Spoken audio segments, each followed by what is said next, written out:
Hello, and welcome to the Discovering Your Heart podcast with myself, Bianca Kempe, your host. What does it mean to live from the heart? What does it truly mean to listen to the wise whispers from within? And how can you begin to make the shift back from the head to the heart? The Discovering Your Heart podcast explores the various heroes' journeys of discovering and connecting back to one's own heart, including the challenges, ups, downs, magical synchronicities, and the trust required to listen and eventually follow the call. With courage comes the unfolding of magic, connection to true purpose and meaning, and the path to your destiny. Join me as we explore conversations with channelers, teachers, rebels, scientists, and more, covering topics about heart intelligence and coherence, the path of the rose, and how to more deeply connect to your own inner guidance. Be part of the movement, a return to the heart.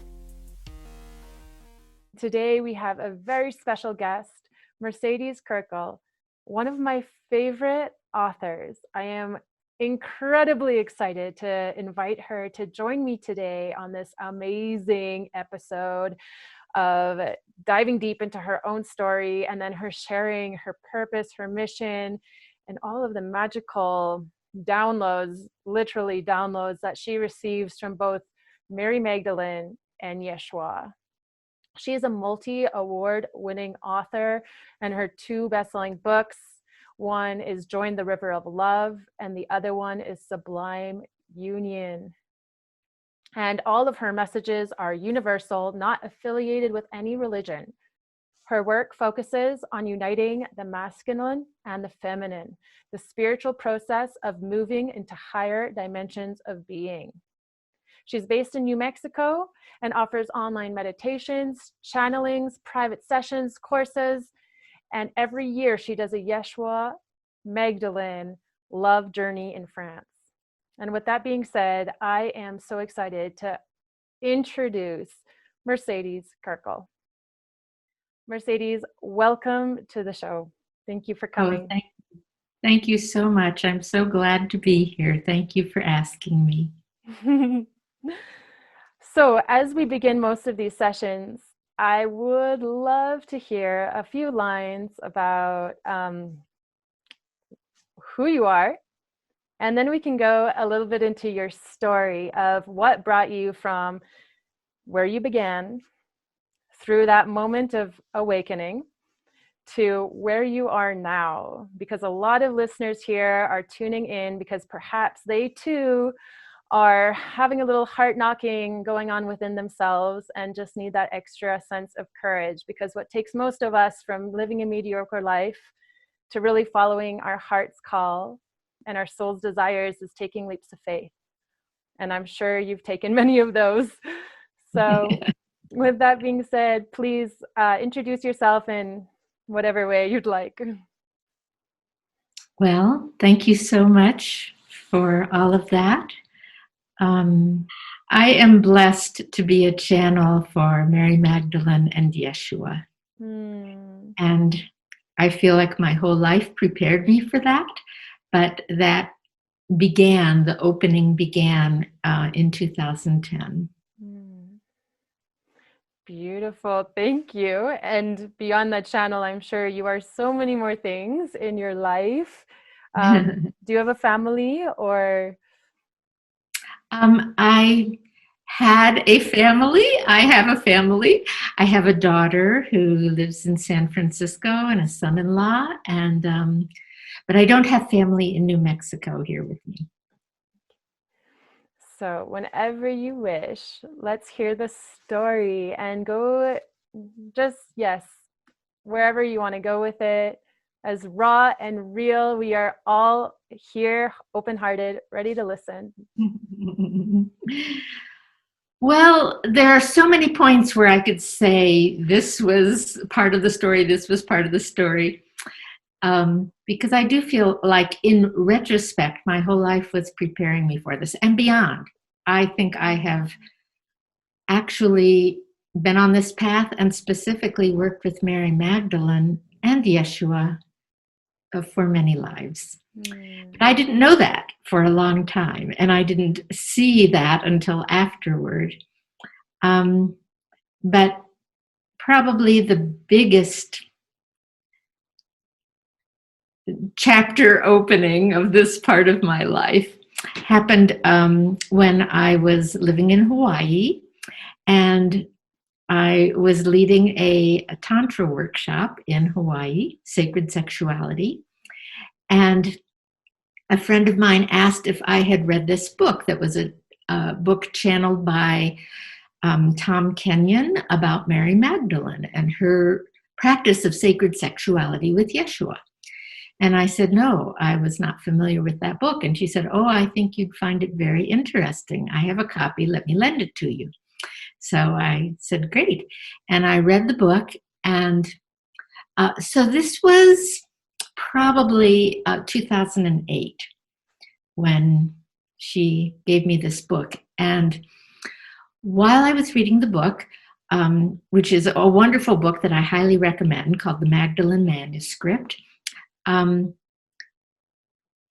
Magdalene, channeled by Tom Kenyon, is describing her sacred relationship with Yeshua, that they were sacred partners, that they were engaging sacred sexuality together as part of their spiritual work for blessing and transforming the world. And that she was a priestess of Isis.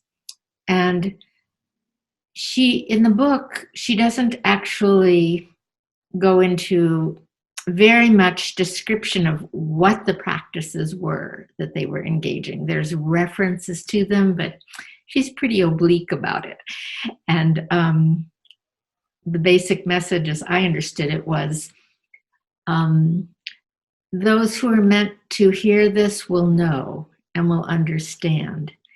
And for me, when I was reading that, every practice that she referenced or alluded to immediately became activated in me. It was like I had cellular memory that was awakening. And I knew exactly every practice she was referring to. And that was remarkable. I was very aware of that happening as I was reading the book. And by the end of the book, not only had that happened, but something else had awakened in me, which was kind of like a parting of the veil. And I remembered my past life with Mary Magdalene and Yeshua at the time they were incarnated. I remembered being a priestess of Isis, and that Mary Magdalene had been my mentor. And that she had led me to Yeshua. Yeah. And that I was part of the group that had followed Yeshua in the desert, that there was an inner circle, and I was not part of the inner circle, but I was part of the larger group of maybe 100 people who for about a year, the final year of his work, had been following him and with him. And when I was very young, and this is part of the story before this story, when I was 12, I started having visions of having followed Yeshua in the desert. And it was exquisite. Were you exposed to like a religion or some sort for Yeshua to be known to you at that point? My family was Jewish. I did not resonate at all with Judaism, and was participating because my family was, but felt very clear even at that age that that was not my path. I was in a Christian community. I was well aware of Jesus. That was definitely the only name I knew him by at that time. But didn't feel like Christianity was my path either, and didn't feel any particular connection to Jesus. And then I started having these visions. And I never told anyone about them because I didn't know who would relate to them. And I never questioned them. They were absolutely real for me. And so I kept it to myself. I had the experience about 6 times. And then it stopped, and it kind of faded, receded to the background, and I forgot about it and went on with my life. And when I was reading this book, back to the time in Hawaii, 2008, I remembered those visions, and suddenly I understood where that was coming from. It all came together for me. And then at that time, I my big question was, I don't remember anything about the Temple of Isis. And I want to know, if I was part of that, I want to know, what was I doing? What was the temple about? I don't remember. And I started trying to find out. I did research online. I did some sessions with a woman who said she was a priestess of Isis, and that didn't satisfy me. Got the only book I could find, that didn't satisfy me. And finally, I had a conversation with Isis. I didn't really know how to do that, but I thought, if it's meant to be, she'll hear me.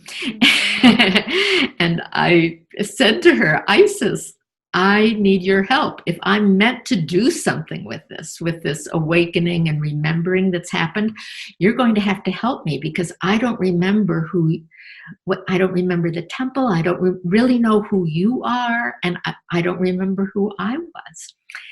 And she started coming to me, Isis. And that was the beginning of my conscious connecting. And she actually, at that time, she instructed me to lead a priestess group of instructing women in the path of the priestess. And I said to her, what are you talking about? I can't even remember my own path. What am I going to teach? And she said, don't worry, I'll give you everything you need. And so I did it. I offered this course that turned into a year-long training. And it was totally on faith, because I had nothing to offer. If Isis didn't come to me and tell me what to teach, I had nothing to give. But I said yes. I trusted that she would do this. And before every meeting, she came to me the night before, and she would give me detailed instructions about everything I was to do, down to the music I was to play, everything. And it turned out to be a marvelous program. Wow. And how long? Wow. Okay. So how long did you do that for? Like, how long was these instructions from Isis coming through? For 1 year? Yeah. And then at the end of the year, I got the guidance, not specifically from Isis, but from what felt like my guides. Mm-hmm. I got the guidance that it was time to leave the big island of Hawaii, where I was living. And I was upset about this. I loved Hawaii. I thought I was going to live there the rest of my life, and had no plans on leaving. So I checked it out 3 times. I asked, am I understanding? Am I getting the right message here? And each time it was like, yes, that is what you're to do. And so after the 3rd time, I said, okay. And I packed up my life in Hawaii, didn't know where to go, didn't have guidance where to go, just to leave Hawaii. And so I came back to the mainland and stayed with my family until I got further guidance. And it turned out that my parents, who were aging at this point, were really needing some support, and it was perfect timing that I was able to help them.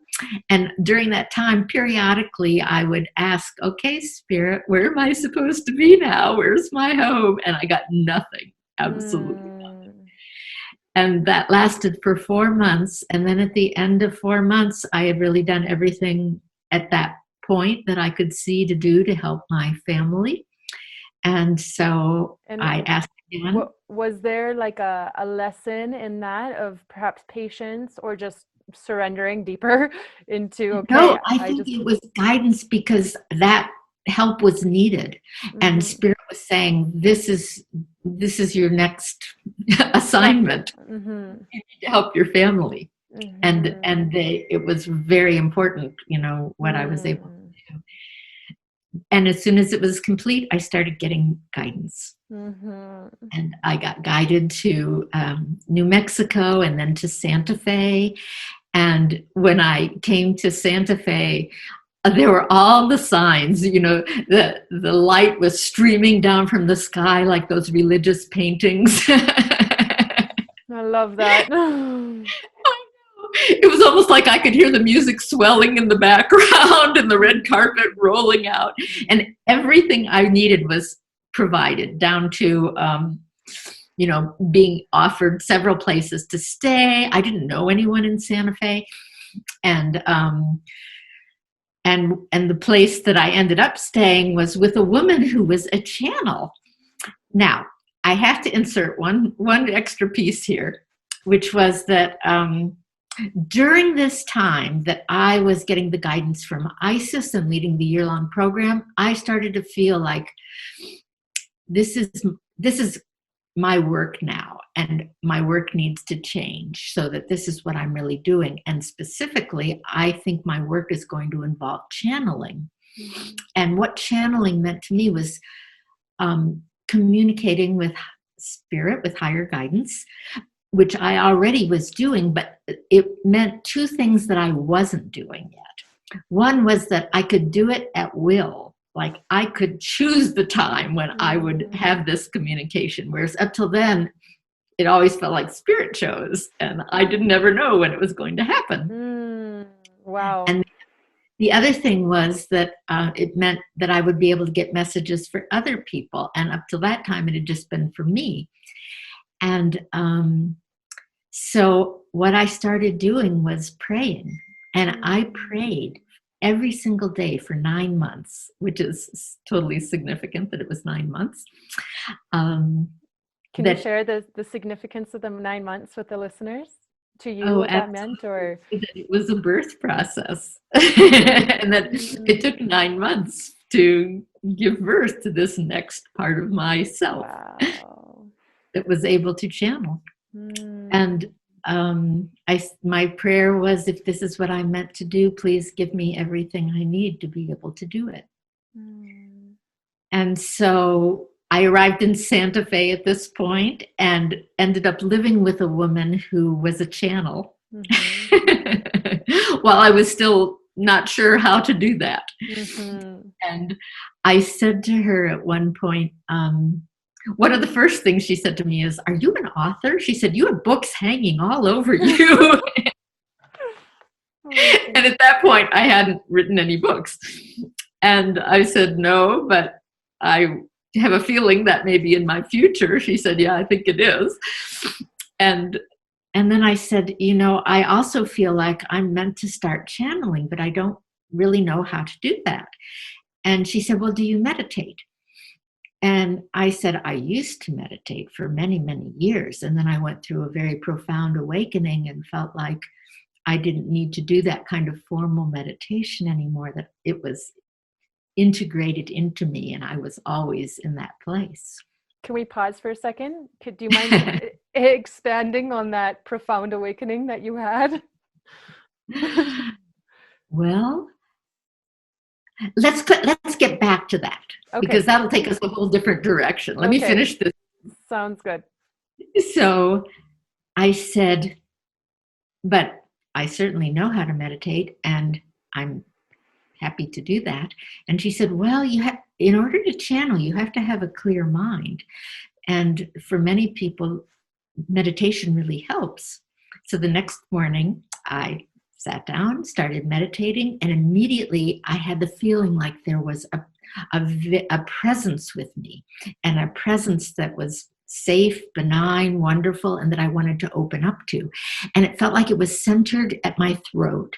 And my intuition was that I was blocking it, that I had a blockage at my throat that was restricting whatever it was from coming through. And so in that moment, I prayed, and I prayed with everything I had, that whatever the blockage was in me, that it could be released and this presence could come through. And immediately a voice started speaking through me that was not my voice. Wow.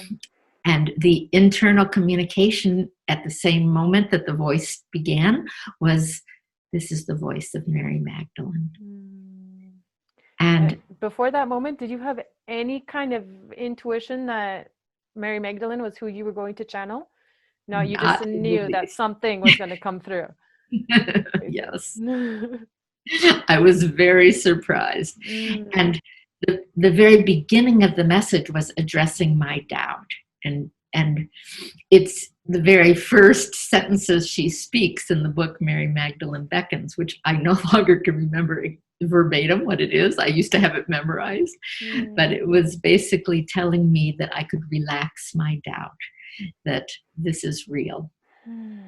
And then she proceeded, as soon as I did that and responded, she proceeded to shift gears. And I felt like she shifted from helping me to just be present and be with her to what she really wanted to do, which was this amazing message that came through.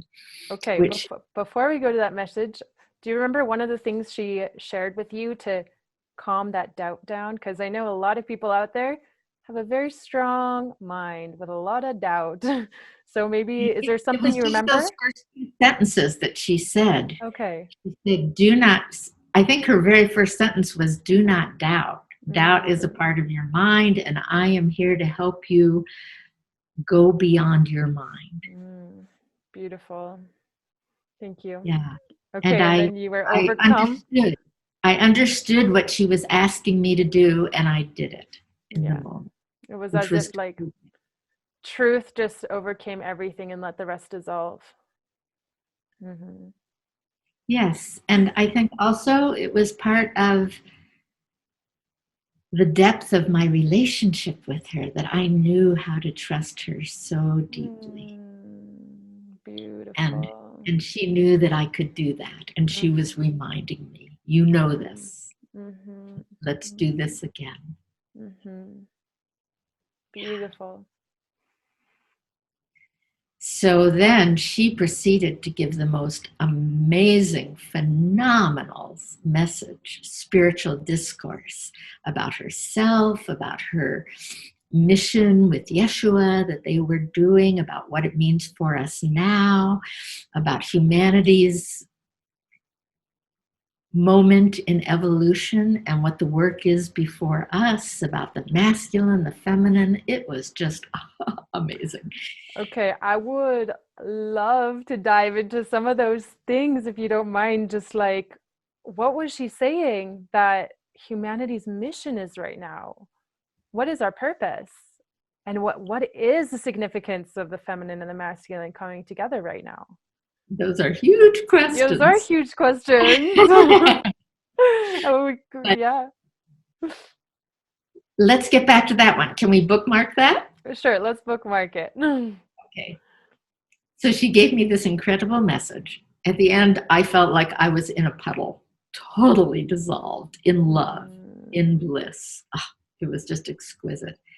And then I had a thought, and it was like, ping, and this thought popped up, and a helpful thought.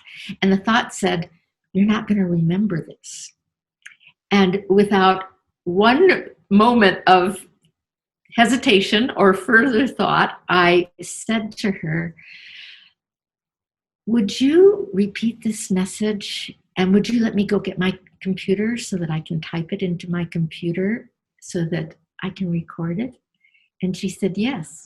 And I went and got my computer. I'm a very fast typist, so I was confident I could do this.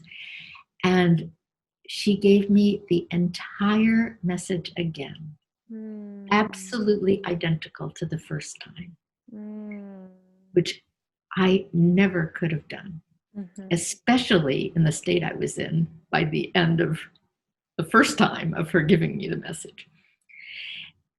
And what that did for me was it allowed me to record the message, which was extremely important to me. It was so profound, and I already had the feeling that I needed to make this available for whoever was wanting to hear this, that this was not being given just for me by any means.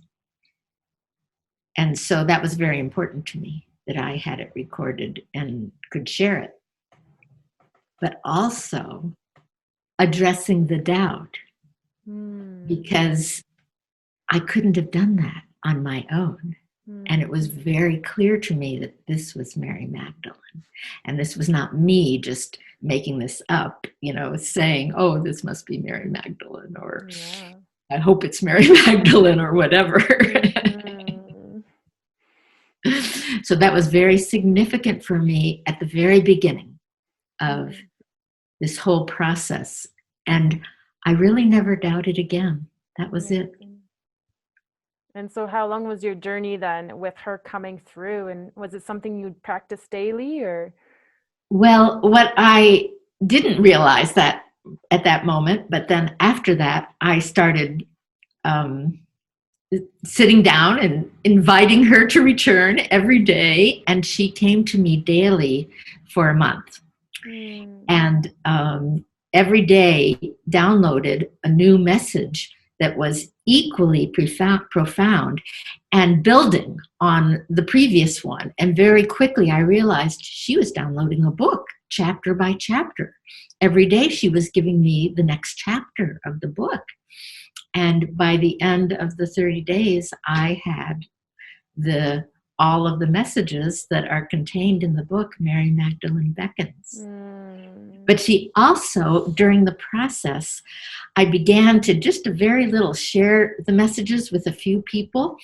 And the feedback that I got was, oh my God, these are incredible. They were just as much in awe as I was. But they also gave me the feedback that they didn't totally understand what she was saying.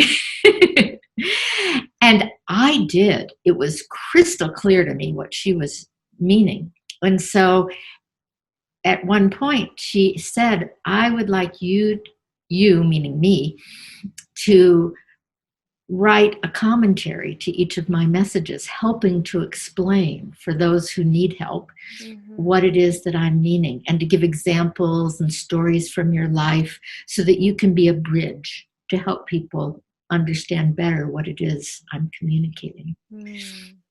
And so I said yes to that. So that took me a year to do. Her messages took a month. My part took a year. Wow.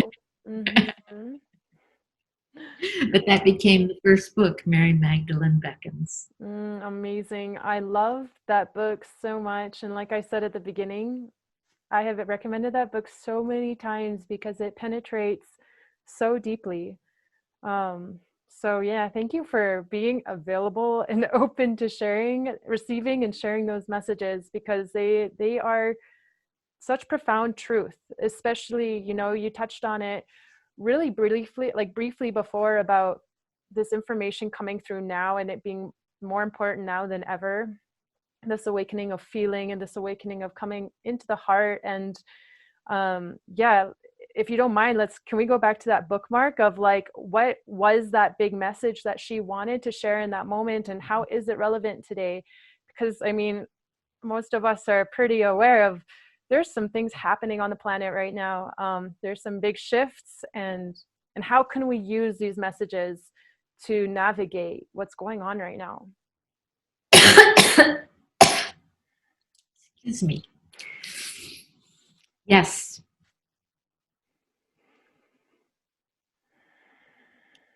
Basically, what Mary Magdalene laid out in the very first message and then proceeded to build on is that humanity is in this grand process of what many people are calling ascension, which is growing spiritually and evolving to the point that we change and transform and grow into higher dimensions of reality, higher dimensions of being, with the next one being what she references as the fourth dimension. And that we're at a very critical moment right now where many of us are very near to having completed our spiritual growth work in the third dimension and ready to start to make this transition toward and into the fourth dimension. And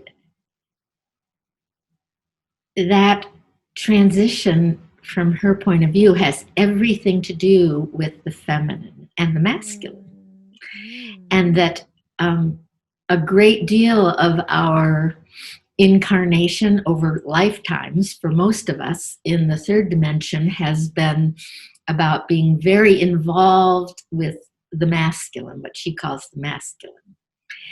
And that for most of us, we're underdeveloped in our feminine, that the masculine has tended to dominate and in many circumstances suppress the feminine. So we're out of balance.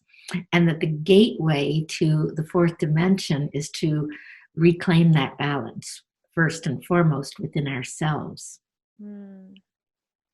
And so in order to understand that, it's helpful to understand a little more, I think, what she means by the masculine and feminine. And I like to start with the masculine. I think that's a little bit easier for people to tap into. And each of these qualities, the masculine and the feminine, have what she considers a more practical manifestation and then an exalted or a higher form or manifestation. So for the masculine, the more practical manifestation is what a lot of us think of with the masculine, being goal-oriented, assertive, engaging our willpower, being able to set a goal and achieve it, accomplish it, that kind of thing. That's the more practical aspect. And the practical is important. We all need that. The exalted is what she terms the highest form is what she calls consciousness. And her description of how many of us understand or experience consciousness is that it's the state that for many of us we're trying to connect with when we meditate. It's what she calls prior to manifestation, prior to everything that we know in this form in life, that what's prior to that is this state of peace, of I'm not remembering in this moment all my descriptions of the masculine, but it's what's often referred to as what's often thought of as God, especially in the Eastern paths, this place of, beyond this world, transcendence of, sometimes it's called the infinite or the eternal. And when people experience one of their greatest experiences is often that they have the experience of this profound peace. And that's what she would call the higher masculine. And in our spiritual paths, that's what a lot of people are oriented toward, connecting with and uniting with is that transcendent aspect. She would call that the transcendent aspect of God. But she says there's also another aspect that's equally real, equally true, and equally important. And that's the balance to the masculine and what she refers to as the feminine. So this is kind of like the yin-yang. And the feminine has also a more practical aspect and a higher aspect. And the more practical aspect is what a lot of people think of as feminine qualities: nurturing, supportive, loving, those kinds of things. But she says that the higher quality of, the highest manifestation of the feminine is love, pure love. And that the feminine is actually the manifestation of energy. It's kind of like E equals MC squared in some ways, that energy equals manifestation. And the feminine is manifestation in all its forms. We know it in the 3D realm and all the ways we're familiar with here, but it actually is this huge continuum that goes all the way through all the subtle forms of manifestation. So things like angelic realms and angels or higher states, that's still all a frequency. It's an energy state. It's based in an energy. And all of that is part of the feminine, any form of manifestation. And it's the balance to this pure masculine, which is prior to manifestation. And so that ultimate balance is the balance of consciousness and love consciousness. And so just to clarify, the masculine, the highest is the ascension part, is the consciousness, and then for the feminine, it's love. But consciousness love is a manifestation of that consciousness. I would not say that consciousness is the ascension part. The ascension part requires both. Okay. Absolutely requires both. Okay.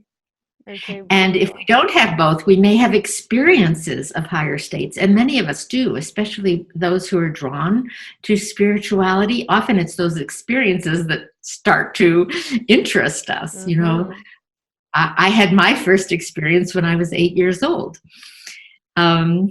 So definitely we can experience, and even some of those experiences can last for a period of time, but then they end and we come back to third dimension and our third dimensional consciousness and reality and all of the ways that are, you know, who we are here in the 3D. So how do you alchemize all of this to live in love, live in high consciousness? Well, that's the whole purpose of spiritual practice, because spiritual practice transforms us. And there are different forms of spiritual practice, and many of the traditional forms that have been recommended, especially coming from the East, you know, be it India or Tibet, China, Japan, because those were the centers for millennia of, you know, as well as the Middle East, Egypt, all of that, but especially the Eastern tended to be what has carried into our more modern time. Those have, by and large, favored the masculine side of spiritual practice, where they're emphasizing things like meditation and things like renunciation, letting go of manifestation, especially women, sex, you know, anything like that, that's going to stop you. That's going to be an impediment to your spiritual practice and growth.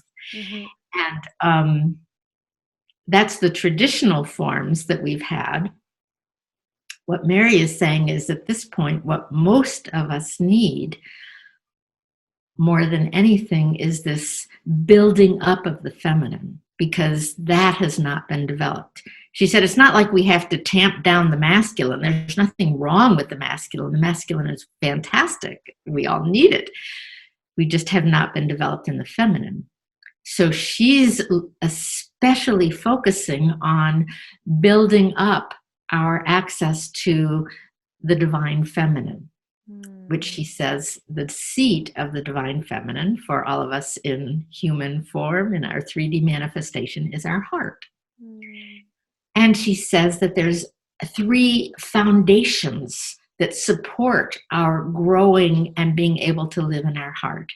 And I think these days, most spiritual people are aware that living in the heart is important, and they desire it.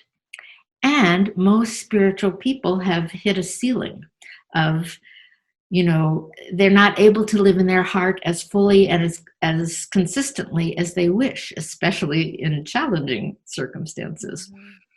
And this is where practice comes in, because practice transforms you. And she says the reason for that is the intention is not enough. The desire is not enough. The foundation needs to be there.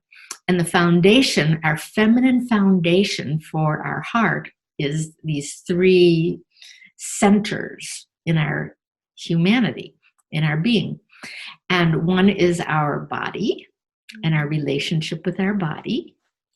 One is our energy, which includes our sexual energy and our sexuality. And the third is our emotions. And if you think about it, most spiritual people have challenges in these areas. Most people alive have challenges in these areas. It's the least developed for most of us. And many people in the spiritual world have tried to bypass this. And that was largely the masculine program, set all that aside. And this is spirituality once you set that aside. And it is a very true and viable spiritual path that works especially well for people who are very strong in the masculine. If people are not as strong in the masculine, that path can be very challenging. And there's many, many people who feel that they can't do spirituality or spiritual practice. They've tried to meditate, they've tried to calm and quiet their mind, and it hasn't worked for them. Those people especially can be helped by engaging the feminine path of spirituality. But also the people who are strong in the masculine need the feminine as well. So she's saying really everyone needs this in general. And she said of those three areas, the one that will serve us the most at this time, the one that most people need is emotions and learning what she calls emotional mastery. And she says this is what most people are most deficient in and could make the most difference for people in moving it forward dramatically in their spiritual growth. And what she says about this is that our emotions, all of our emotions, but especially our painful emotions, which is emotions like fear, sorrow, anger, all the ones that many spiritual people don't like to deal with and are challenging for most people. She says, our emotions were given to us to support us in connecting to God and in staying connected to God. But most of us never learned that practice and that pathway. And instead, what we learned was to be afraid of emotions and to, out of that fear, avoid emotions, to try to never go there. And if somehow you get caught in an emotion, try to get out of it as fast as you can, because it's going to sink you. Might even ultimately kill you. Like you'll get lost in a sinkhole of emotion that you'll never get out of. And she says nothing could be further from the truth. If you have wisdom, there is wisdom relative to emotions. There is an actual spiritual practice relative to emotions. And if you have that, it's one of your greatest allies that can help you tremendously. And that's what she was especially bringing forth in Mary Magdalene Beckens, was that practice. That's amazing. Thank you so much for sharing. And I'm going to recommend again, this book has truly changed my life. Mary Magdalene Beckens, Join the River of Love. I love to share very tangible practices on this podcast. So is there something that, like, listeners, beyond going to read the book, because I hope people decide to do that, it's life-changing, but is there anything that we can take away, like, in this moment, in terms of what is the practice of connecting more deeply with our emotions? I know it's a whole book, but is there one thing that maybe we can start today to start our own practice of emotional intelligence, of emotional connection, of like, how does that emotion connect us to God? Is there a easy way to explain the process of, for example, if fear comes up, how can we use that energy of fear, that emotion of fear, to how do we transmute it into love? Yeah. When I first put out the book and people first started coming to me, and I started doing sessions with people, individual sessions, I would get the feedback about how much people loved the book, loved the practice that Mary was bringing forth, and were so grateful. And then they would describe a situation in their life that they were struggling with, and they I would ask them to apply the practice, and they didn't really know how to. And I saw this again and again and realized that people needed help. As much as they loved the practice and felt very connected to it and felt like it was very true, they didn't really know how to make it their own, how to integrate it with their challenges and part of their ongoing practice. And so out of that, I created a course to help people, which I call the Magdalen Heart Path course. Amazing. And I have seen that to be extremely transformative for people, that it gives people the basic skills they need to really understand, like Mary said, to be the bridge to this is a beautiful thing, to I start to know how to apply this in my life and how to make use of this. And so I feel very strongly about encouraging people to take that course and to make use of that. But I can give an example. And I want to say that Mary gave two pathways. She said there's a simple pathway, and then there's a pathway that's the easier pathway. It's not as simple, but it's actually easier. I love that. The simple pathway is just to open to emotion and to fully trust it to take you to where you need to go and to follow its guidance. But she said for most people, this is not that accessible, that most people are so deeply afraid of emotion that this is actually a very hard thing to ask of most people. But it is one pathway, and it is an effective pathway. The other pathway is what I teach in the Magdalen Heart Path course, which is kind of like a handrail to hold on to, that basically does the same thing, but it breaks it down into steps. And it shows you first do this step, then do this step, and then do this step. And especially what I have found is when you're in the midst of an emotional state, it really helps to have that handrail. Because when I'm in especially a strongly emotional state, my masculine side, my ability to, intend something and follow through just goes out the window. And I tend to be, have that feeling of being lost in the emotion.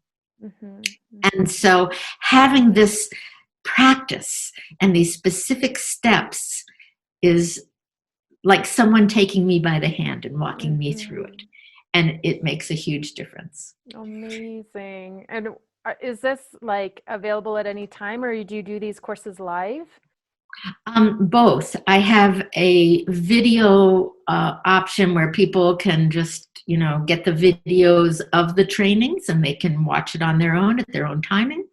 And I also do it live, and actually have one coming up. I'm going to be starting on February 20th, a new course. Amazing. And I'm really looking forward to that. Oh, that's awesome. I'm going to provide a link to your course just below the video. So whoever out there feels really resonant with this and wants to get the handrail step-by-step process, then this is definitely for you. Wow, that's amazing. I highly recommend it. And I'm just looking at the time. I can't believe how fast things have flown by. I'm really hoping that you have a little bit more time. Do you? Oh, yes, definitely. Yes? Okay, I would love to dive into using the union of the divine feminine masculine and using sexual energy to come into different states of consciousness.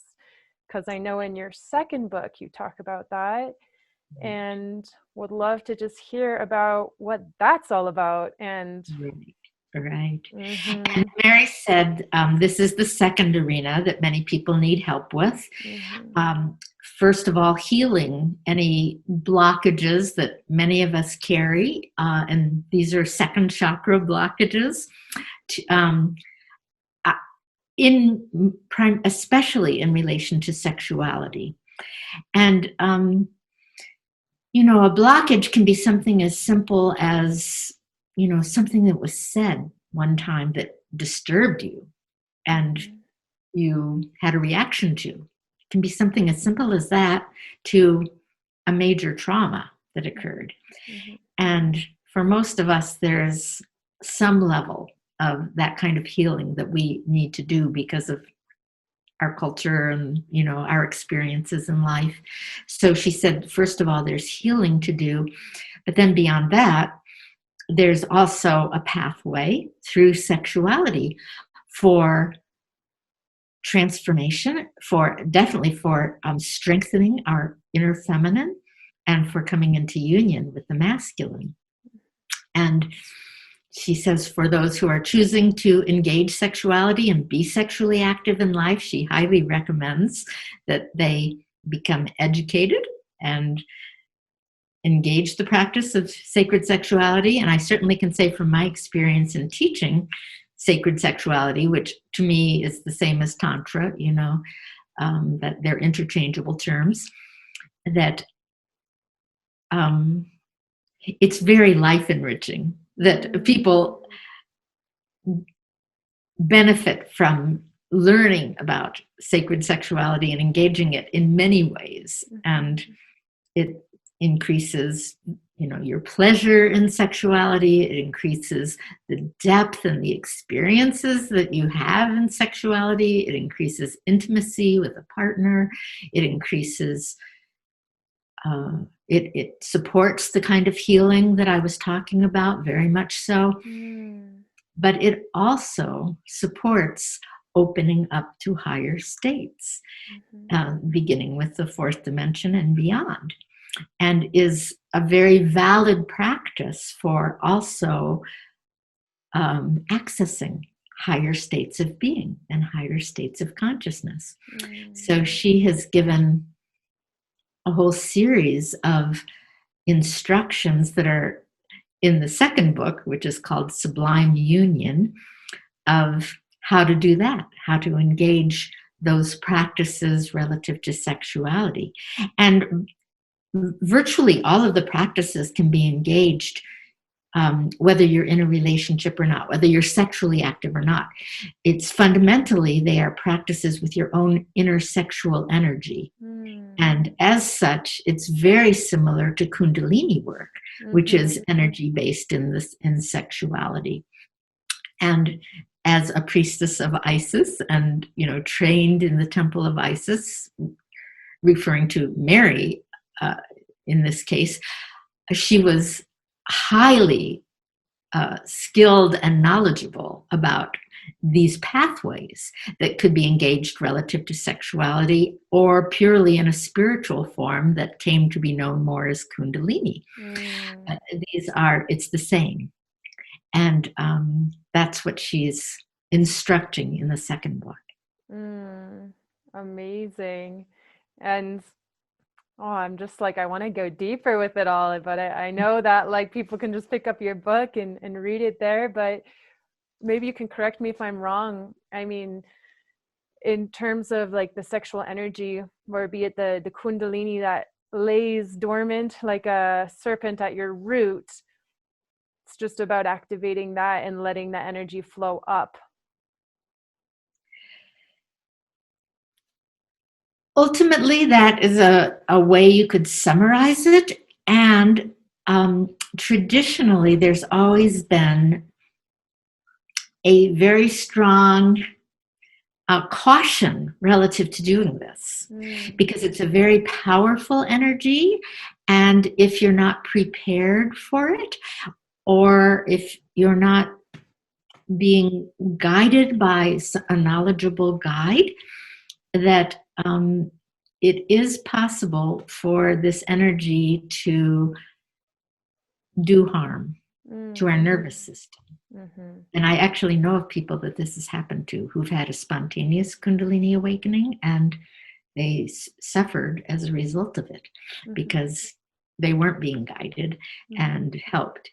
And so I believe to be an integrity in sharing this information, that it's important to understand that, and that Mary is presenting it in a way that is very safe, and that I would encourage people even to, that it's safe to engage on your own. And I strongly encourage people to really follow what she's saying. Don't, just sort of, oh, okay, I kind of get it. I can sort of do this. She's doing very specific practices, and she's always also giving progressive practices. To start at the beginning and build the foundation. That is important for safety with this. Wow. Amazing. Thank you.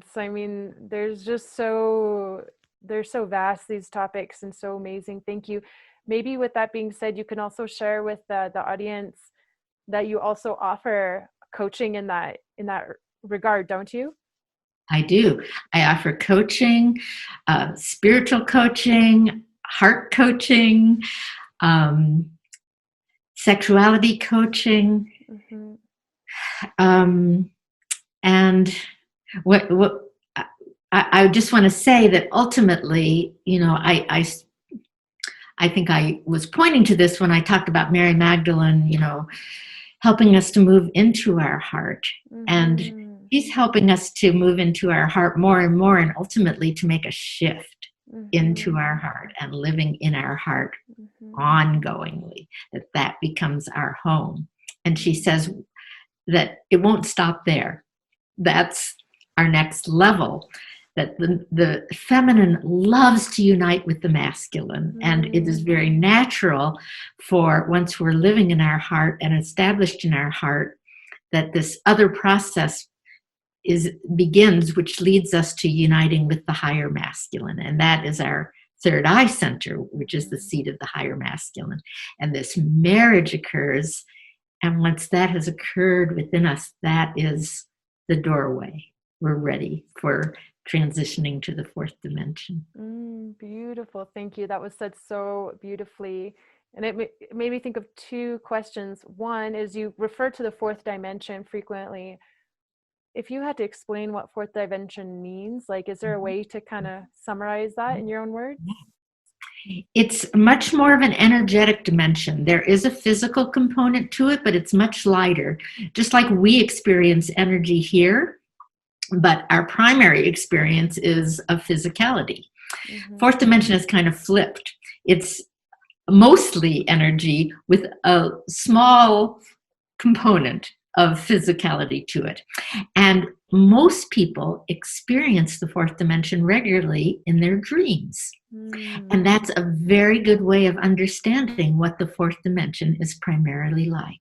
It's very emotionally based, energetically based, and it also has a definite mental component to it, where in your dreams, let me say that, and the primary learning that we are focused on in the fourth dimension is becoming manifestors.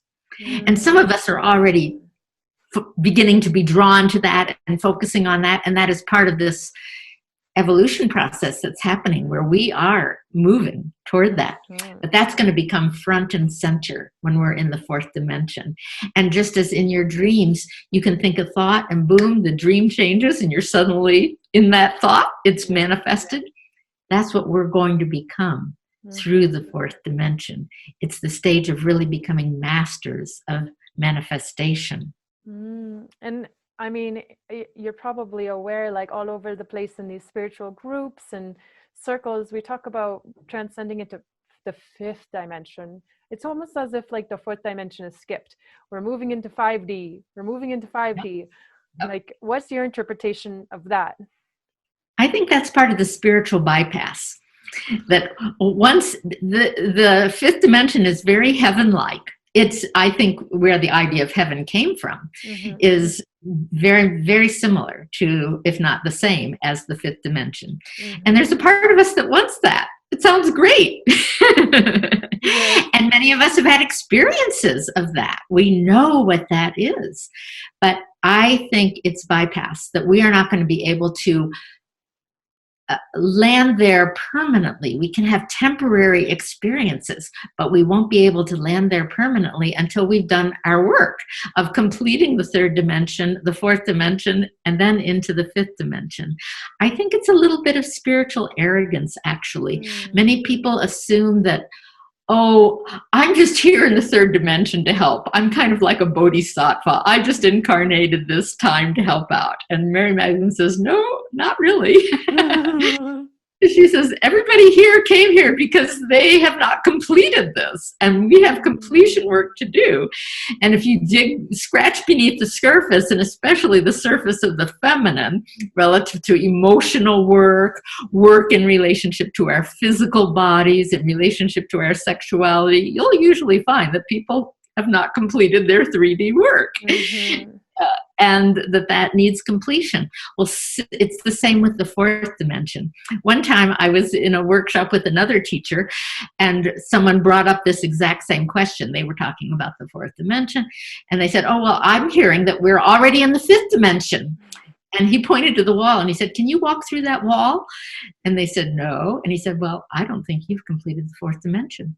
That's funny. Thank you. Yeah, that makes a lot of sense. It's really interesting how we, how these stories get created. There are yogis who can do that.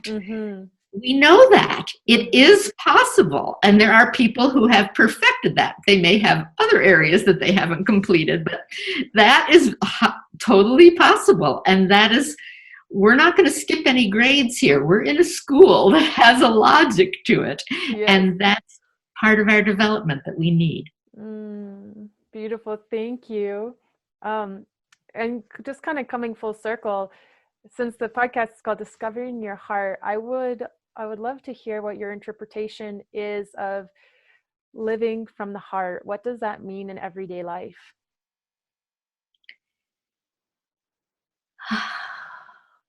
When I think of living with the heart, I think of feeling my heart. I think of opening to the heart, which to me opens me to all of experience.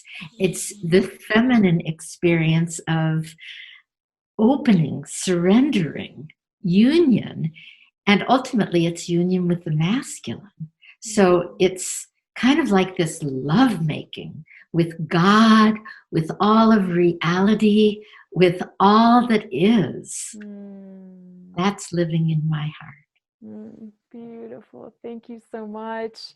And a curiosity of mine, a big passion of mine, something that's been coming up a lot is the rose as a symbol of the heart, something that just can immediately wake us up to remembering. I'm wondering if you have had experiences with the rose, or if there's anything that you want to share about the rose itself.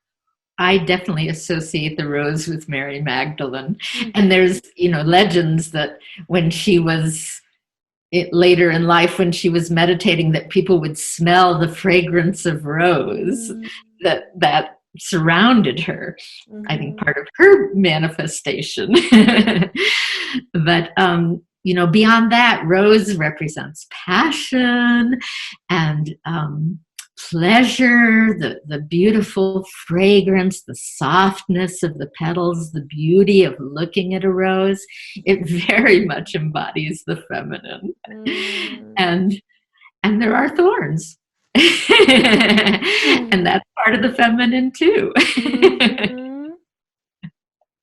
Amazing. Thank you so much. I'm going to throw one last question that might be a little surprising to you, but perhaps in this moment, is there any desire of Mary Magdalene wanting to come through?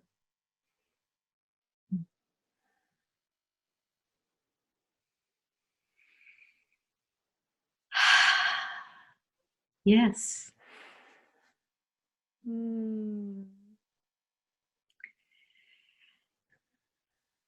Hello, dear ones. This is Mary Magdalene.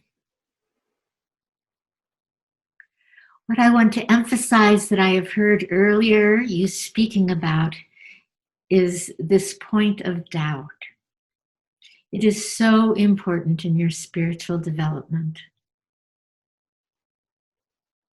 So many of you, as part of your third dimensional incarnation and your third dimensional learning, have been involved in structures that have turned you towards authorities. And you have looked to the authorities to tell you what's right, what's wrong, what you should do, what you should avoid, all of those things. And that has all been for a reason, for part of your learning in the third dimension, which has everything to do with learning about power. And authority is a very strong way of holding power. But as you are completing your work at the third dimension and beginning to transition, beginning to be ready for moving to the next dimension, to higher dimensions, part of that completion is to connect with your own inner authority. And out of that, to learn to trust yourself and to trust your own authority. And the greatest support for doing that is to learn, to the degree you need to learn, how to reconnect with your body and your emotions. Those are your greatest guides as to what is right for you, your own inner guidance, your connection with your higher self. Many look to the mind to guide them, and the mind is actually a very poor guide. The mind has wonderful abilities and skills, but guidance doesn't tend to be one of them. Now, I'm not speaking about your higher mind. I'm speaking about your more practical mind, your rational mind, your thinking mind, what many people call the monkey mind in your spiritual world. This level of mind is not a good, trying to use that for guidance is not a good usage of the mind, and it's not a good way of finding your guidance. The mind can easily be overpowered and has been many times in your world. So for those who are on the spiritual path, I recommend learning to access your guidance through your body and through your emotions. It will not mislead you. It cannot mislead you if you are tuning into it truly. And through this, you will learn to trust yourself. And you will learn out of that self-trust when to trust others, including others who you or others have put in the position of authority. And this is what will move you beyond doubt. And this is so important to learn. So when you experience doubt, because doubt is an experience, it's actually a feeling, let yourself open to that feeling. Ask yourself, what does this doubt want me to know? What does it want me to feel? What does it want me to be aware of? What is the guidance this doubt has for me in this moment? Don't simply try to get rid of it.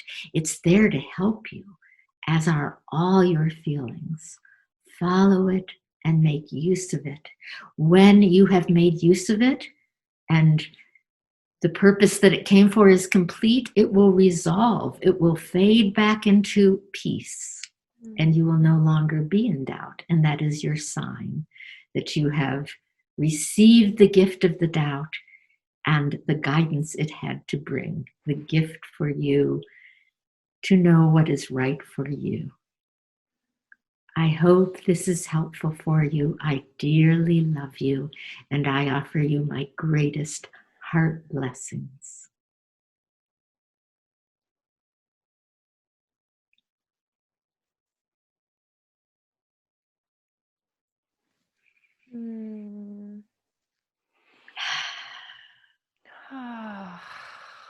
Wow, thank you so much. I'm like moved to tears.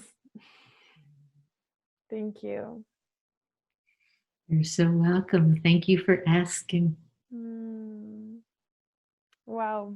I feel so incredibly grateful, Mercedes, for having you here today, and for sharing your all of your wisdom, all of your experiences, um, for taking the time in your life to write these books so that the rest of the world can receive these teachings, and together we can make this shift back into the heart, back into feeling our way through life and experiencing life in a beautiful, fragrant way that my prayer is we all can move into sooner or later. Thank you so much.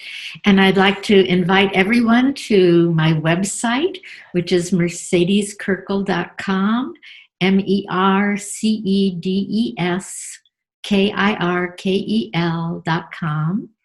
And in particular, I'd like to share a couple of announcements that I'm just in the process of completing the next book that I'm so excited about. This is a book from both Yeshua and Mary Magdalene, and it's a beautiful story about 15 sessions that I did with a former priest who wanted to ask his unresolved questions about the Bible and the church and also New Age spirituality. And in the midst of him doing that and the beautiful answers that Yeshua and Mary are giving him, the process that Yeshua and Mary draw him through of shifting from his head into his heart. And it is a magnificent story and has so much blessing and wisdom in it. So I'm really looking forward to this coming out, which I'm hoping summer, if we're lucky, that book will be out. And then the other thing I want to let people know is that if Spirit says yes, I am hoping that this September I will be leading the next Yeshua Magdalene Love Journey in France, in the south of France. And the dates we've set for this at this point are September 17th through the 27th. And then there's an add-on trip that goes, it's optional, but it goes till October 2nd.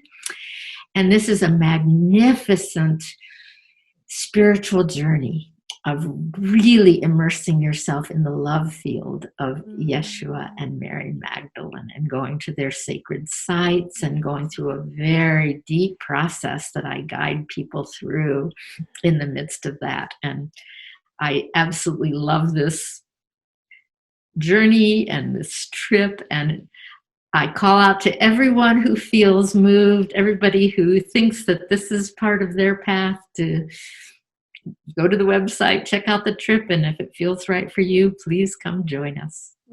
Thank you. That sounds like such a beautiful offering. And just to clarify, is that for couples or can you go solo? You can absolutely go solo. I am calling in the couples because so many of the Mary Magdalene focused trips do tend to really orient towards the feminine, and out of that, mostly women feel called to respond. But this one is going to be very balanced and really bringing forth the love between the masculine and the feminine.